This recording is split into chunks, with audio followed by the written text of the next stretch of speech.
পরিবর্তন হয়ে যাবে। তার কারণ এরই জন্য তো কোন আশিকে ওলি তিনি বলছেন নিগাহে ওলি মে वो तासीर देखी बदलते हुए हजारों के तकदीर देखी कांटों तो फूल कांटों में भी खुशबू देखी। जोरे बोलें सुभान अल्लाह। তবে আজ অনেকে হয়তো পুটিয়া দরবার শরীফে এসেছেন বা গত বছর তার আগের বছরও এসেছেন, হয়তো কিছু মানুষের মনের ইরাদা পূর্ণ হয়ে গেছে, কিছু মানুষের মনের ইরাদা পূর্ণ হয়নি। তাহলে যার ইরাদা পূর্ণ হয়নি এ কি বলবে? বলেন এ কি বলবে গো?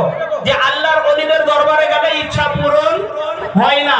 কিন্তু এখানে আনেওয়ালা আপনার দরবারওয়ালার নয়, ইরাদা পূরণ হয় না কার? আনেওয়ালার। তাহলে এর ইরাদার উপরেই গন্ডগোল আছে, নিয়তের উপরে এর গন্ডগোল আছে।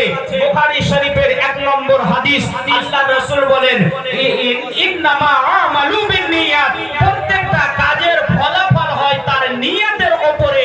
আপনার যেমন নিয়ত হবে তেমন কাজের ফলাফল হবে। প্রিয় মুসলমান, একজন আল্লাহর ওলি তিনার আপনাকে একটা ওয়াকিয়া শোনায়, যিনার নাম আপনারা আশা করছি সকলেই জানেন, যিনার নাম হলো বেহলুল দানা। কি নাম? জোরে বলেন বেহলুল দানা। আচ্ছা, নামটা শুনেছেন কি আপনারা? শুনেননি? কোচবিহারের মানুষ শুনেননি? আজ নতুন শুনলেন? তাহলে একবার জোরে বলেন সুবহানাল্লাহ। যে একটা ও নতুন আল্লাহর ওলির নাম শুনলেন।